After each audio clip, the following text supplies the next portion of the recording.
Hello everyone. Last video में हमने discuss किया था टाइप्स ऑफ कम्युनिकेशन के बारे में, जिसमें हमने वर्बल कम्युनिकेशन के बारे में डिस्कस किया था। तो इस वीडियो में हम बात करेंगे नॉन वर्बल कम्युनिकेशन के बारे में।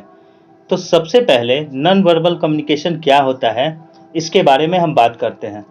तो जब कम्युनिकेशन में स्पोकन या रिटन वर्ड्स का उपयोग किए बिना हम जब मैसेज भेजते हैं या रिसीव करते हैं, तो वो नॉन वर्बल कम्युनिकेशन कहलाता है।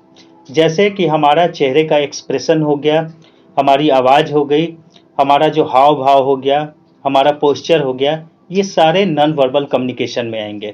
अब नॉन वर्बल कम्युनिकेशन का क्या इम्पोर्टेंस है, तो हमारी आम जिंदगी में जो हम बात करते हैं, तो हमारा जो 55% जो कम्युनिकेशन होता है वो हमारे बॉडी मूवमेंट्स के द्वारा, फेस के एक्सप्रेशन के द्वारा या आर्म्स के मूवमेंट के द्वारा होता है। इसमें 38% जो कम्युनिकेशन होता है वह वॉइस के द्वारा होता है, जो कि हमारा टोन कैसा है, कितना फास्ट बोल रहे हैं, कितना स्लो बोल रहे हैं, इस पर डिपेंड करता है। और सिर्फ 7% ही हिस्सा जो होता है उसमें हम वर्ड्स का प्रयोग करते हैं। तो अब देखेंगे कि types of non verbal communication क्या होता है।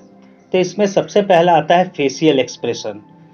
हमारा जो चेहरा होता है, जो खुशी का, उदासी का, क्रोध का, आश्चर्य का और भय का, इन सब भावनाओं को आसानी से व्यक्त कर देता है।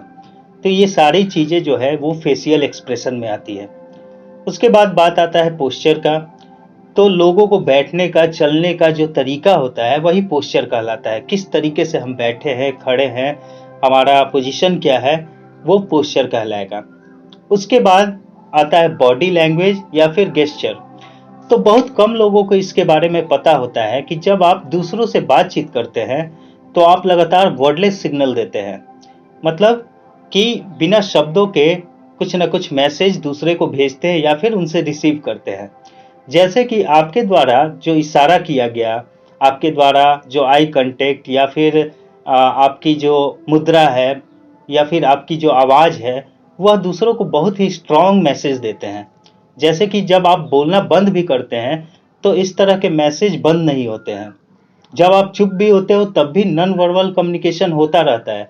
जैसे कि इसका एक छोटा सा एग्जाम्पल हम इस तरह से दे सकते हैं कि जब हम उदास होते हैं तो हमारे चेहरे का भाव अलग हो जाता है और हमारे आसपास जो लोग बैठे होते हैं वह समझ जाते हैं कि हाँ भाई ये उदास है।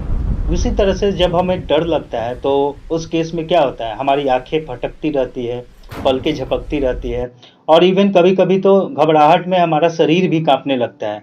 तो इस तरह के जो इमोशंस हैं उसको आपका बॉडी लैंग्वेज बयां करता है।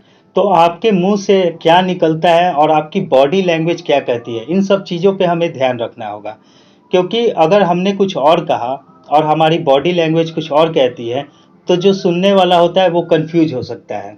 लेकिन जो बॉडी लैंग्वेज है वह नेचुरल भाषा है, और जो आपके अंदर इमोशंस होते हैं बॉडी लैंग्वेज उसी के अकॉर्डिंग बिहेव करता है। तो इस बात का हमें ध्यान रखना चाहिए कि हमारा बॉडी लैंग्वेज और हमारे द्वारा बोले गए जो शब्द हैं वो एक दूसरे से मैच हो। नेक्स्ट पॉइंट है टच। जब हम हैंडशेक करते हैं या फिर पीठ थपथपा कर शाबाशी देते हैं या फिर गले मिलते हैं, तो इस केस में हम क्या करते हैं, छूकर अपने इमोशंस को बयां करते हैं। उसके बाद है स्पेस। आप एक ऐसा सिचुएशन इमेजिन कीजिए जब बात करते समय कोई आपके बहुत ही करीब आ जाता है, बहुत क्लोज खड़ा हो जाता है, तो उस समय आप कैसा फील करते हैं। उसी प्रकार जब हमें किसी से बात करने का मन नहीं होता तो ऐसे केस में हम क्या करते हैं, धीरे धीरे पीछे हटते हैं। तो नॉन वर्बली हम उसे इंडिकेट करते हैं कि अब हमें बात करने का मन नहीं है या फिर हम यहाँ से जाना चाहते हैं। नेक्स्ट पॉइंट है आई कांटेक्ट। हमारा जो आई कांटेक्ट है वो प्रॉपर होना चाहिए जब भी हम एक दूसरे के साथ आमने सामने बात करते हैं। अब हाँ, एक बात ध्यान रखने की ज़रूरत है कि हमारा आई कांटेक्ट ऐसा नहीं होना चाहिए कि जो व्यक्ति है जो हमसे बात कर रहा है उसे लगे कि हम उसे स्टेयर कर रहे हैं। उसके बाद पारा लैंग्वेज आता है। पारा लैंग्वेज में जो हमारा टोन है, स्पीड है और आवाज़ का जो वॉल्यूम है, किस टोन और स्पीड में आप बात करते हैं, किस वॉल्यूम में आप बात करते हैं, ये पारा लैंग्वेज कम्युनिकेशन कहलाता है।